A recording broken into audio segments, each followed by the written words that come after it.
Welcome to Awakened Path Radio, helping to spread love and light for the highest and greatest good. I'm your host, Reverend Candace Nadine Breen, independent spiritualist minister and healing minister. For more information, including show updates, courses, workshops, events, resources, and more, visit my website at www.awakenedpathonline.com. Again, that's awakenedpathonline.com. Now on to today's show.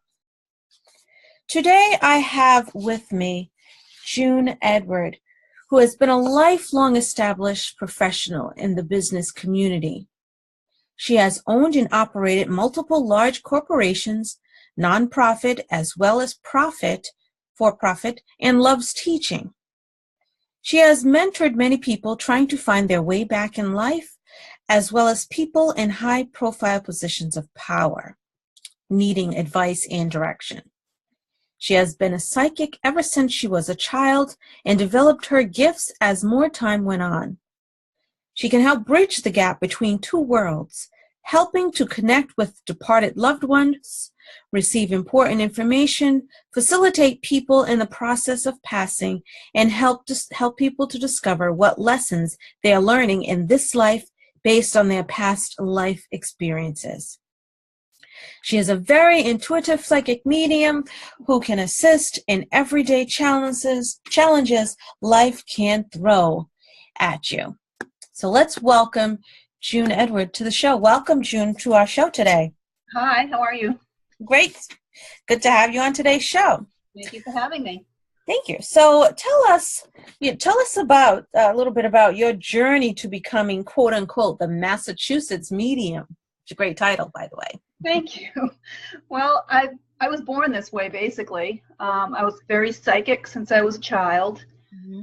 And growing up, seeing things and talking to spirits and things, it scared me as a child. I'll be honest, I was very afraid. Mm.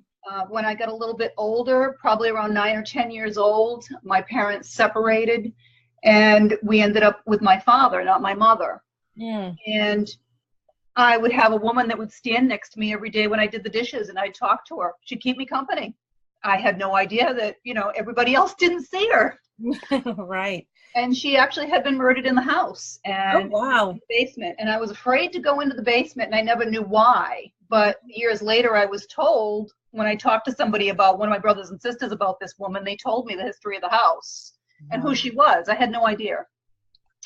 Well, see, that's why it's good for people to sage their houses when they move into it, right? Oh, absolutely. Absolutely. All right. But, I didn't realize either that I was a medium. I knew I was very psychic. All of my brothers and sisters are very psychic. We've always had a very close connection.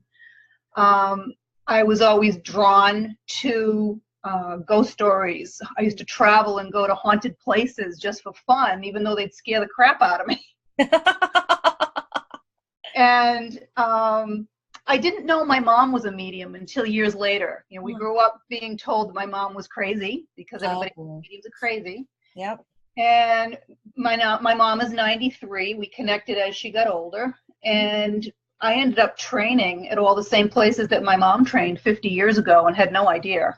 Isn't that interesting? Yeah. So my brothers and sisters, although they have the ability as well, I'm the only one that pursues it because they're afraid of it. And if you don't have proper training, it's something that you can be very afraid of. Mm-hmm. So when I was married to my second husband, things started to come to me again. People that were passing would come to me as soon as they passed. His dad had come to me as soon as he passed. And of course, I didn't want his family thinking I was crazy, and I asked him not to tell anyone, and that was the first thing he did, was tell everybody. Of course. So it's difficult to really delve into an ability that you're being ostracized for. So when that fell apart, I asked for my intuition to just start becoming more developed, because I wasn't trusting my own intuition at a point. And I started meditating. And as soon as I started meditating, it was like a floodgate opened up. And everything was coming to me, and everyone was coming to me. And I think this is a lot of problems that mediums have. They don't know where to turn. They don't get training. It can drive you crazy if you're lying in bed at night and you've got people standing around you. You don't get any rest. Yeah, true. So when that happened, I recognized what was happening, and I started calling everyone I could get in touch with in the industry and in the business to point me in the right direction, to control my gift and understand my gift, because I didn't have a clue. And I spent over a year just training on my gift and understanding who I'm talking to, how to turn it on, how to turn it off, what messages they're trying to give me. And I traveled all over Massachusetts doing this, and I did this for basically just a donation to a charity for a long time. And then it became what I do full time for a living. Of course, I've gone way beyond just mediumship. I do many, many things, but mediumship is, for me, it's a gift from God.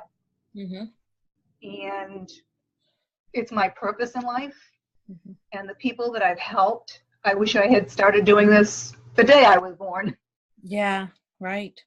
I've been able to help a lot of people, and it's very gratifying. Now, you mentioned that, proper training, and not everyone knows where to go to get proper training. I mean, you can Google it and you will come up with like a million things, some of which has nothing to do with what you're trying to get.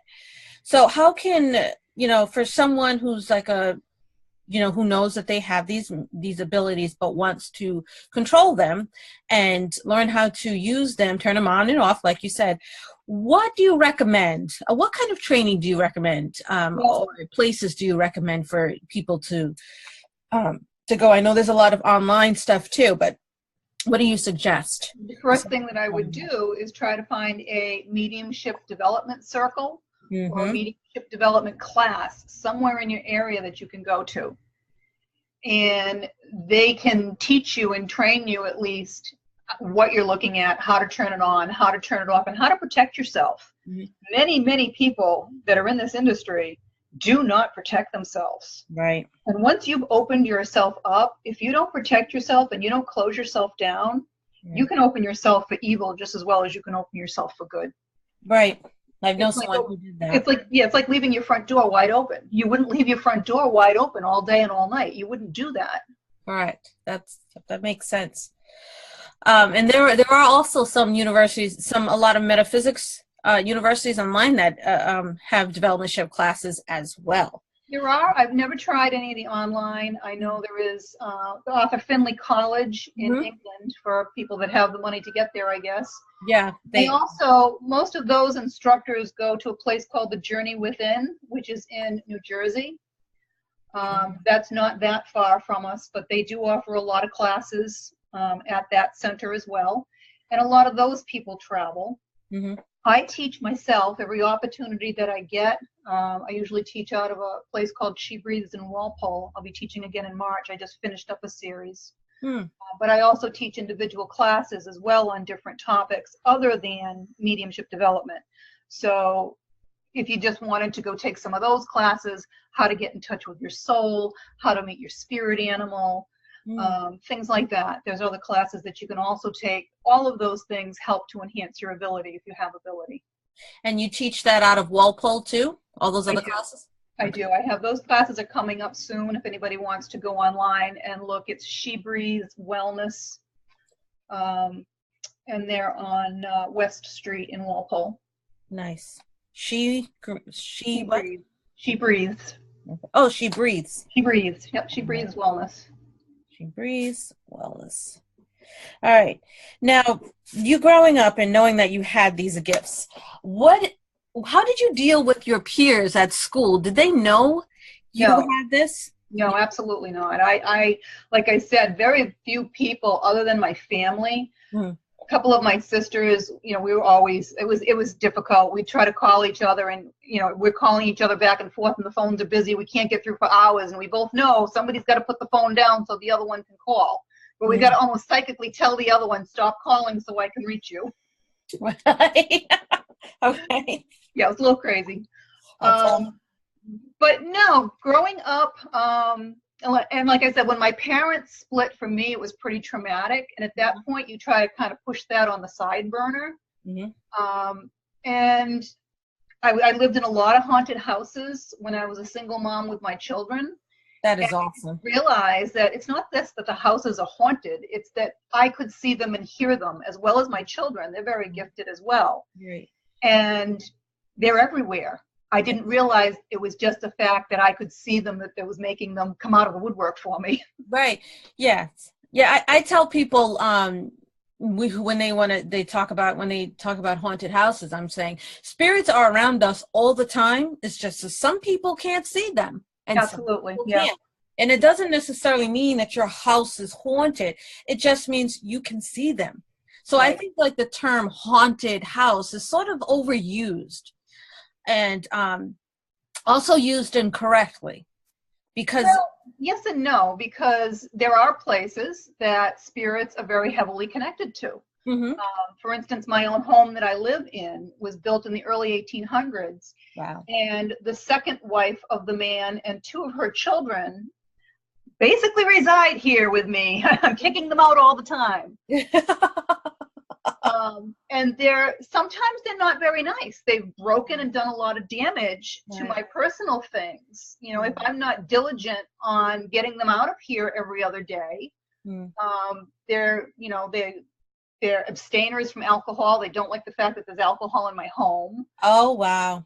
She's very jealous of some of the things that I have that are pretty, like my crystal. Oh, wow. Yeah. And as far as she's concerned, this is still her home. So there are spirits and entities that are, I call them lower vibrational entities because they're not higher vibrational. Exactly. They're stuck here, basically. They don't choose to go into the light for whatever reason. Sometimes they're afraid, sometimes they have different reasons, or they just like where they're at. Right. And they won't go into the light. So they're stuck here on Earth and they come and go. So there are a lot of haunted, quote unquote, places that no one's tried to pass them on, or they won't go on, and you can hear them. I mean, they have a lot of energy, some spirits, some more than others. Yep. And some that have been on the other side for a long time have a lot more ability because they've kind of learned how to work the system. They know how to drain batteries and drain energy to get energy to, either make themselves seen or to move objects or to make themselves heard. Right. Some of them are very talented. That's amazing. And they can learn that just by being here. Oh, they're clever. They're clever. I was in a room once that was the little girl that had died in the lake on the property. This was up the Cape. I slept in her bedroom, and there was a sink in the room that was not there when she was alive. Wow. And she kept turning the faucet on because she was intrigued by it. Wow, what is this? Yeah, a faucet. Woo! Yeah, exactly. Now, these the lower vibrational ones, have you ever had the experience where you could actually speak with them and ask them, why are you so upset? Oh, absolutely. Yes, I talk with them all the time. They have no problem telling me what their issue is. Right. But it doesn't mean they want to leave. And some of them are just afraid of being punished when they go into the light. I talked to one man not very long ago. I did a house clearing up in Connecticut, and there was a man in the house that had actually murdered someone. And he refused to go in the light because he wanted to know if he was going to be punished. And I can't answer that question for him. I don't know what your punishment is going to be or what your karma is going to be when you've committed a crime like that and you go to the other side. God is loving, God is forgiving, but, it's better than being stuck here. Right. And he refused. He would not go into the light. Right. But I did get him out of the house, at least. Well, that's a good development to get him out. Now, Now, what role do you see mediums today playing in the lives of people who want to connect with loved ones, who have gone onto a higher plane of existence, or just to connect with an entity that's in their home? Well, we have all those roles, and they're all very important roles. I've brought souls through. I'll give you a quick story. I had a woman that I did a reading for in Newport last year, and she was about 80 years old. Oh. And she had heard about me, and she waited to be my last reading for the day. And her daughter brought her over, and her daughter sat behind because she wanted mom to have her privacy. And she wanted to talk to her son. So I've been, I'm very strong, and I'm able to bring through 100% of the souls that people want to bring through. But first her parents came through. So I'm like, do you want to talk to your parents first? Because they've been standing behind you all night. So we talked to the parents first. Then the next person that came in, we called her son. The next person that came in was not her son, it was her brother. And her brother had been murdered. And I asked, her information. When I work, I don't want people telling me. I'll tell them. It's yes, no, or I don't know. I don't want them leading me somewhere. Right. But her brother had been murdered, and she was aware of who had murdered them. The person had died in prison. So, he had some things he wanted to say to her, and then we moved on again to the son. Well, finally, I had to have the brother go back into the crowd of souls and take her son by the hand and drag him up because he did not want to come talk to his mother. Oh, no. So when that happens, usually they either had a falling out or some kind of shame on their side. And he's standing there with his head down. So I asked her, I said, do you think he committed suicide? And she said, yeah, absolutely. And that's when he popped up and said, no, I did not commit suicide. It was an accident. And she starts crying. So now I'm like, there's something with his head, and it was horrible. It was a horrible accident. He showed me what happened. She confirmed that that's what happened. But at the end of the day, he was happy on the other side because now he had explained to his mother what happened and that she did not cause his death. She understood now that he did not commit suicide because of her, and that's what she thought happened because that's what the police kept telling her. So for 45 years, this poor woman has been living thinking that she caused her son to kill himself. Oh, man. Can you imagine 45 years ago if she was able to get this clarity, how different her life would have been instead of carrying this burden? That's a heavy burden for someone to carry. And I asked her when we were all done, I said, why didn't you go to see a medium sooner? And she told me for 45 years she's been going to see a medium and no one's been able to bring her son through. Oh. Yeah. So, it's like I put it to be like playing a piano. Some people can play chopsticks. Some people can sit down and naturally play Chopin. Yes.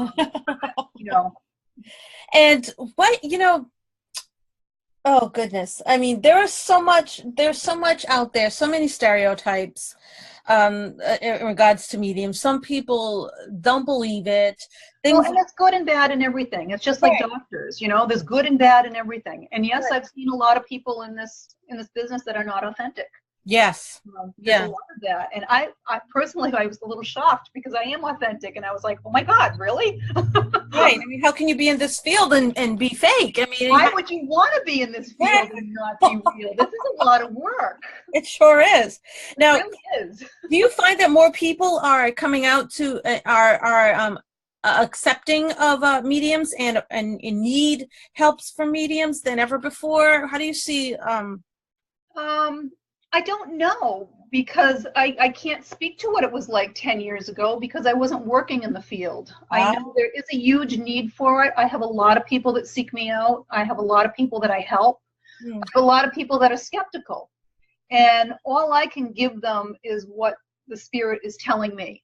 So a lot of people are looking for a specific piece of information or they're waiting. It's almost like a game to them. They want to sit and Right. test you and see who's coming through. Right. I had one gentleman, he sat there with me for 30 minutes while his aunt came through, his cousin came through, his neighbor came through. Finally, he's like, well, I really wanted to talk to my son. Well, why didn't you say that? Call him. You know, it's not a game. This to me is work. Yeah, exactly. You know, so finally, after we called his son came through, and I verified everything for him, so he knew he was talking to his son. Now, what about have you? I mean, this gentleman could be an example, but have any skeptics come to you, and then left becoming believers? Every one of them, including this gentleman. But that was the reason that he was sitting there with not telling me who he wanted to talk to. And everyone that I'm pulling through, he's verifying who they are, but you know, he was going to be like, oh, I don't believe it because you didn't get my son. You didn't ask for your son. Oh, boy. So we asked for his son. I brought his son through, and I confirmed for him. I told him how his son passed, how old his son was, what his son did for a living, and the message that his son had for him.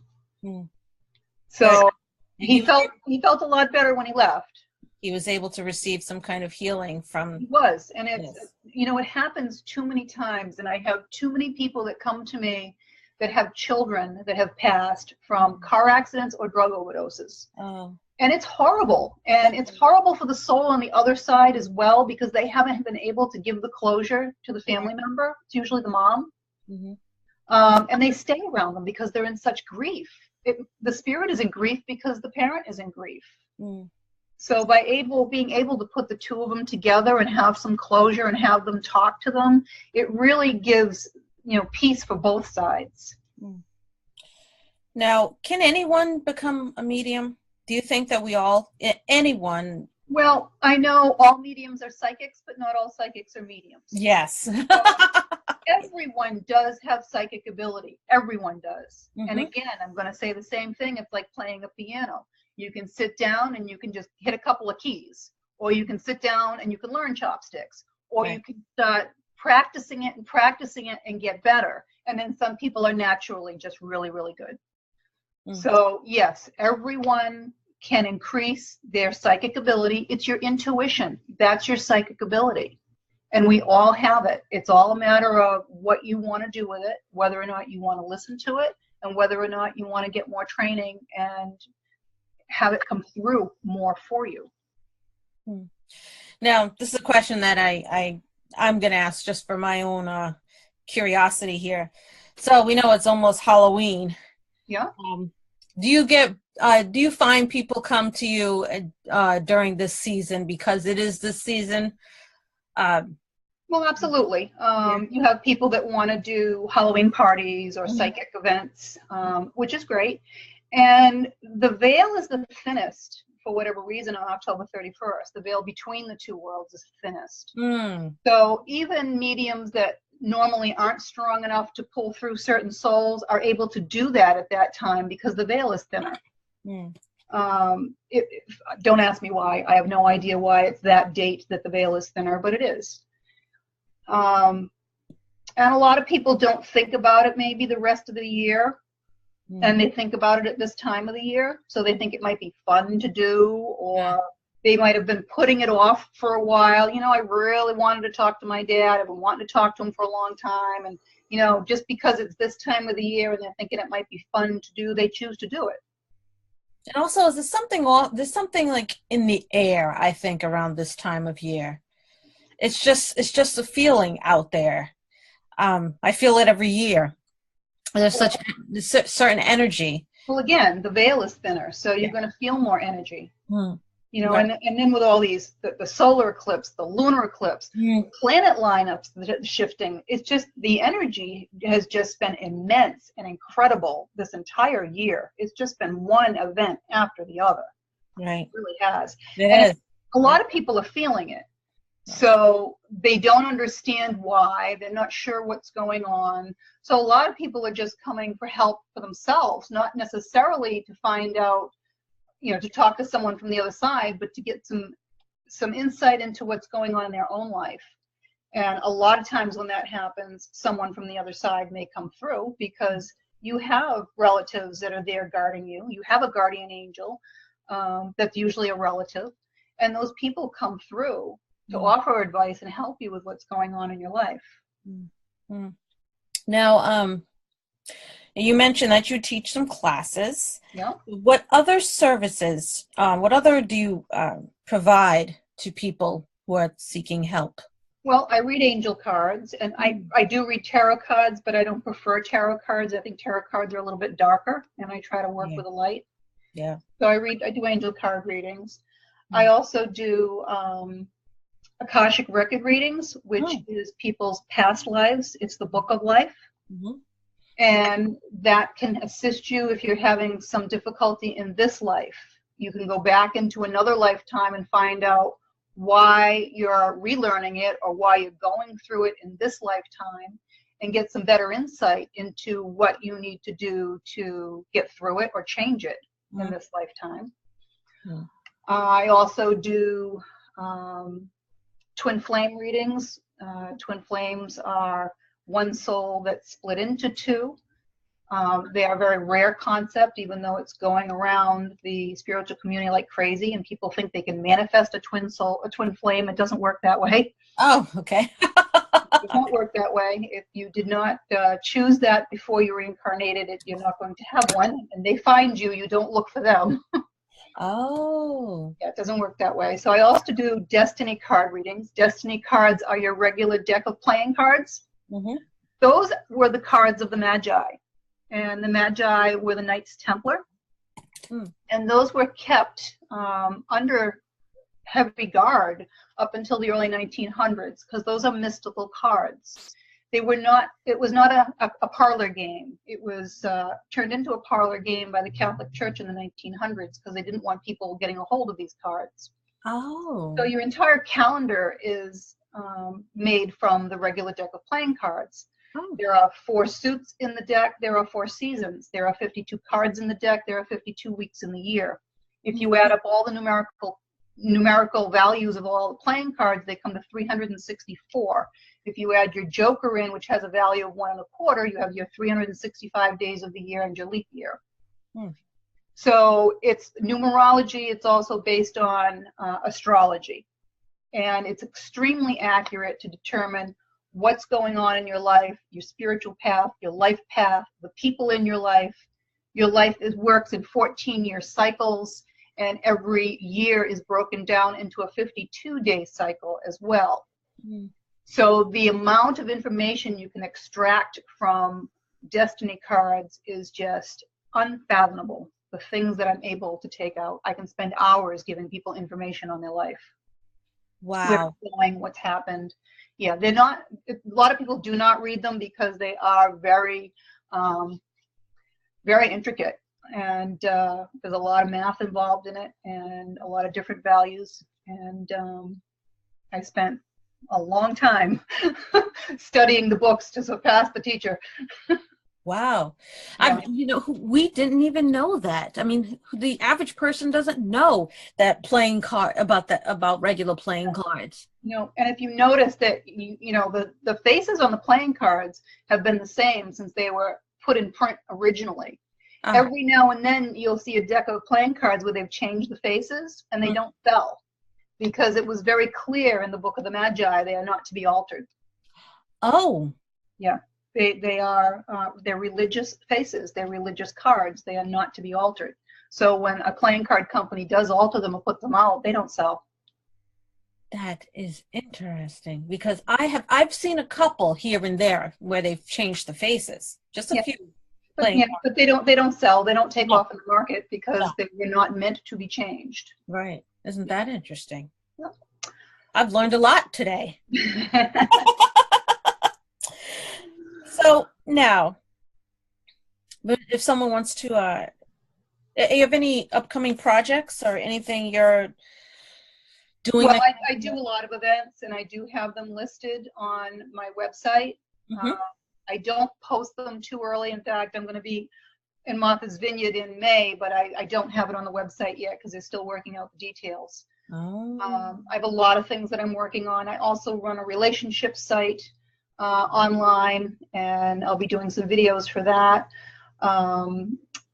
I try to help people as much as I can. I also run a mediumship site online to give people answers to questions and just to educate the public as much as I can. And I run a twin flame site as well, because it's a journey that, if you're on it, can be very confusing and very heartbreaking.